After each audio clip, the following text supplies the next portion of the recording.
Am I the a-hole for not providing for my children's half-sister? So I, female 31, have been married twice. My first marriage was to Ted. It was short-lived, but Ted and I had 2 children together, James 11 and Maggie female 10. They're close in age. Ted and I separated in 2016. In our state, you have to be legally separated a year before you got divorced, if you have children born in the marriage. 4 months out of the year separation date, Ted committed bigamy. He got remarried before we were legally divorced. It prolonged our divorce by several months. In the end, Ted was convicted of several felonies and given strict probation. I told the judge I just wanted to be divorced. The courts annulled the marriage to the second woman because it wasn't legal. Ted stayed with the second woman, Beth, for 5 or so years to my understanding, and in that time frame, they had a daughter together who is almost 5. The daughter is under the mom's last name due to them not being married. So my children with him are his only legitimate children according to state law. Ted walked out on Beth and their child for another woman. Ted is ordered to pay the minimum in child support for their child, but remains voluntarily unemployed so he can avoid payments. Ted does not claim the daughter is had with Beth. Ted has told his new girlfriend that he has only 2 children, not 3. Beth and her family believe the lies Ted told them. Ted told Beth that I took his house and his money. Ted had neither of these things. I've remarried and the home we reside in belonged to my now spouse before I married him. My children live a drastically better lifestyle than child of Beth and Ted. My ex-mother-in-law, the mom of Ted, refuses to have a relationship with her 3rd grandchild, but gives my children lavish gifts and nice things. Beth and her family say I should split things 3 ways instead of 2, so the daughter can inherit a portion of what I've been leaving my children. They say she is entitled to it because Ted is the dad to all of them. The family has asked for money, diapers, and other things, saying I have a responsibility to the child, since all of the family Ted has favor my children. I have even been contacted by an attorney hired by the 3rd child's maternal family, who asked me to update everything so the child gets a portion. My dad died in 2019 and left me a substantial inheritance. Beth and her family want her child included in this. I feel like it's not my place to tend to a child I didn't give birth to, but I'm being called selfish because I said no.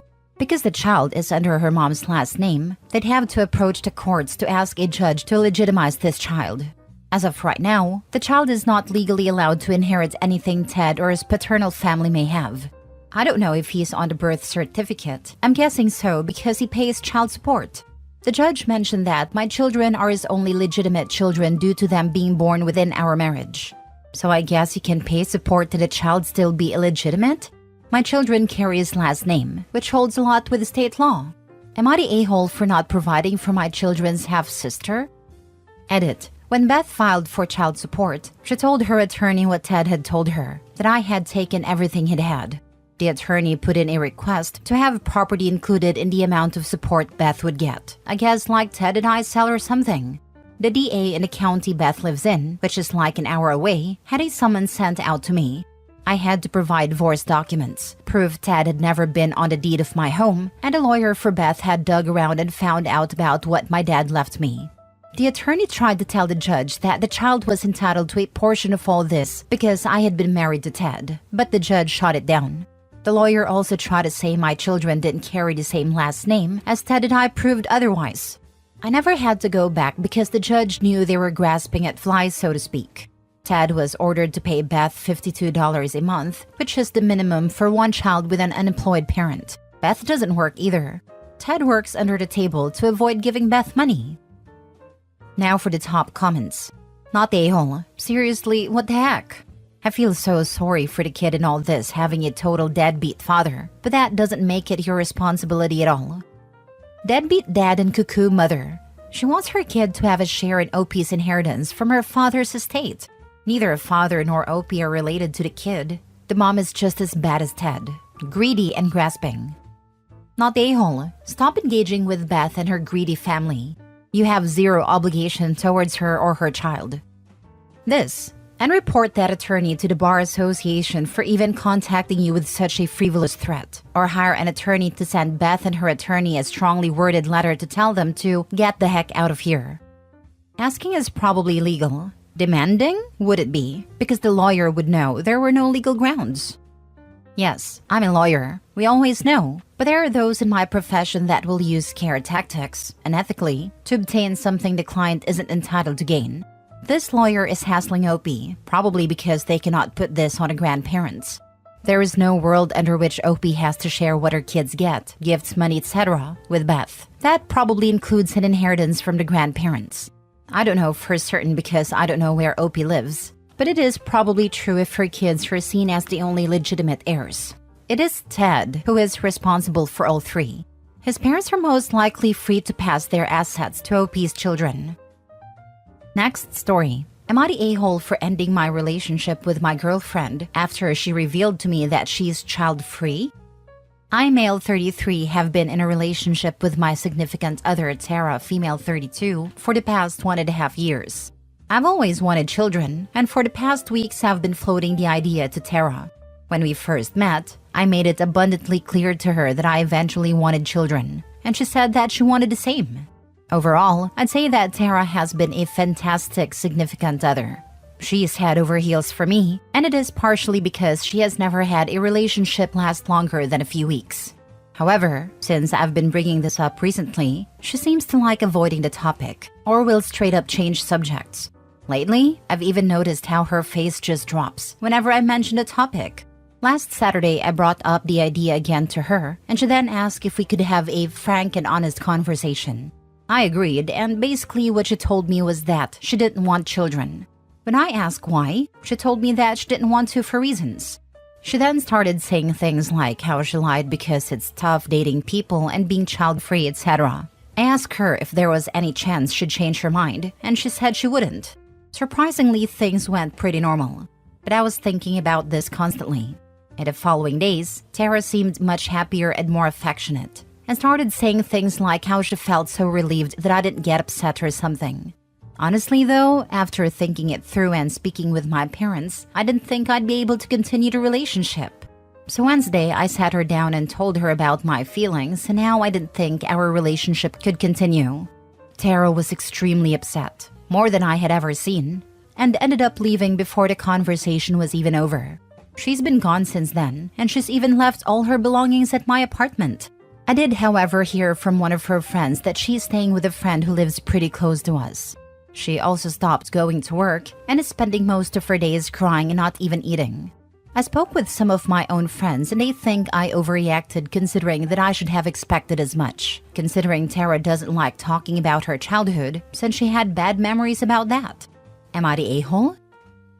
Not the a-hole. As someone who has no interest in kids, I find it difficult to understand why you would begin a committed relationship without making abundantly clear. Children is such a huge role in a relationship, and it's fair for it to be a make or break deal. I think if she told you prior to getting together and you acted like it's fine, you'd be the a-hole. Or even if she just changed her priorities as under, but she lied to you from the get-go. She said it was because she didn't think I'd stay around if she told me from the get-go. Guess I kinda proved her right, unfortunately. That's such a crappy thing to do. Like, yes, let me just lie about this major part of myself for 1.5 years so I'm not alone? Huh? If she wants her wishes of being child-free respected, she needs to respect people who don't. Yeah, it sucks. Part of me is thinking maybe I should just try being child-free so I can reconcile with her. But I've always wanted kids. The whole thing just made me sad. Not the a-hole. She lied to you to manipulate you and it's a deal breaker for you, so you're totally justified in breaking it off. It's a total breach of trust. Don't let her guilt trip you into returning. This is why dating sucks. The most amazing chemistry can be spoiled by just one pragmatic reality. If she's not had a proper relationship before, then it makes sense that she's very upset. But it's her problem now, to be honest. I would arrange for her friend to collect her things. Yeah, I started discussing that with her friends. They said they'd come by sometime next week. We'll arrange a time. The whole thing kinda sucks. Yeah, breakups do, bud. Sorry you have to deal with this. Do you have some good friends and family around? Next story. Am I the a-hole for flipping out on my fiance in front of a crowd because he keeps taking my brand new vehicle without even telling me? My fiancé Tom has a habit of taking my stuff without asking because he feels I should be able to do the same with his stuff. He's constantly saying, "You don't have to ask, just take it. What's mine is yours," whenever I ask to use anything of his. And he expects to have the same rule applied when it comes to my belongings. I never agreed to this.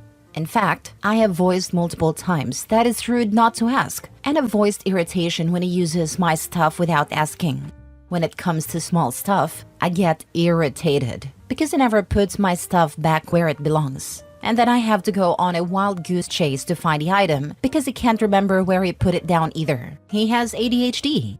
For instance, he forgets all of his travel mugs in his vehicle, and instead of going to grab them, he will just take mine until all the travel mugs are in his vehicle. But honestly, the main issue is money in my vehicle, if I'm being honest. If he needs something and he doesn't have the money, he will just take my debit card without asking beforehand because he would expect me to do the same with his debit card if I need something. More recently, I bought a brand new vehicle, and there are days when I wake up in the morning and him and my vehicle are gone because he's taken my vehicle to go to the gym instead of his vehicle because mine is far better on gas. Or he went to donate his old clothing the other day and again took my vehicle. Or he went grocery shopping 4 nights ago and took my vehicle.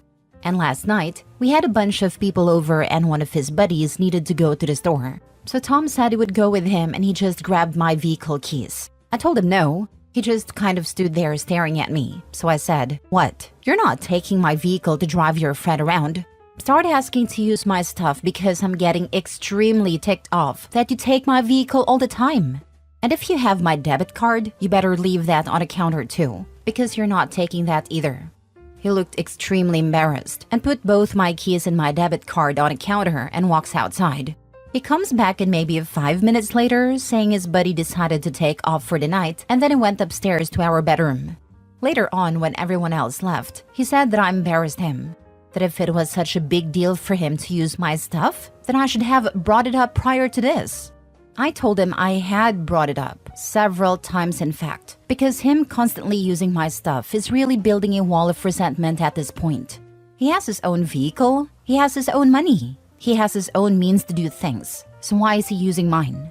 He said he lost his debit card. True, he lost it 2 days ago and is waiting for a replacement, and that he didn't feel the vehicle issue was even something to get worked up about, because I am allowed to use his vehicle whenever I want. He's given me permission, but I refuse to drive it. I've only driven it twice because I had to in the past 3 years. He says I shouldn't have embarrassed him like that, and I should have waited until everyone was gone to say something. But I am getting tired of saying anything. It's my stuff. Don't touch it without permission. I don't think it's a hard concept. Am I the a-hole? Now for the top comments. Not the a-hole. Your fiance is taking your stuff without asking is not cool. Tom keeps using your new car and debit card without permission. You've told him to stop many times, but he doesn't listen. You finally called him out in front of friends when he tried to take your car again. He says you embarrassed him, but you're just setting boundaries. Your stuff, your rules. This speaks and says he never respected OP's boundaries. I wish people would be better at understanding patterns. OP is just means to an end to this selfish a-hole. He does not respect OP at all. If he did, he wouldn't be taking her things whenever it suits him, knowing well that OP would never do that to him. Her words have no meaning to him. He just does as he pleases and she keeps hoping he'll change. But he won't. This is going to be OP's life in big and small things, until she has wasted years of her life and he has sucked her dry. He is selfish and has no intention of ever not putting himself first. Not the a-hole. He only heard you this time because he felt embarrassed. He probably still didn't hear her, might be butthurt for a while and then go back to using her stuff without asking. And if she brings it up, he brings up her embarrassing him, because he still doesn't get it. Doesn't want to get it. Last story. Am I the a-hole for making a comment about a woman's body after she tried to shame me and my girlfriend? My girlfriend and I got invited to this engagement party that my friend from undergrad has. I found out later that a girl, I'll call her Erin, and I went on a few dates with in undergrad was going. Normally, this wouldn't matter at all, but after I told her I wasn't feeling a romantic spark but we could be friends, Erin flipped out on me. She would send me tons of voicemails telling me I was leading her on. I was shallow. Not sure what prompted this. Never told her I didn't like her because of her appearance. And I wouldn't find anyone else but her, etc., etc. It's been several years since undergrad, so I assumed that she would have hopefully chilled out or have forgotten about me. Fast forward to the party, me and my girlfriend are mingling and my girlfriend is very nice and friendly, so she's getting along with everyone. I run into Erin and she immediately makes a comment in a snide tone. "Oh hey, I didn't know you'd be here. Almost didn't recognize you with the dad bod." I just say hello and try to ignore her, but she's kind of following me for a bit. She makes another snide comment when she saw my girlfriend from afar by saying, "She's so thin." I always knew that was your type. And I ask Erin to please leave me alone for the night and she just stomps away. I find my girlfriend and we were hanging out and having fun until Erin comes up to us and makes a comment. "Oh, Opie, who is this?"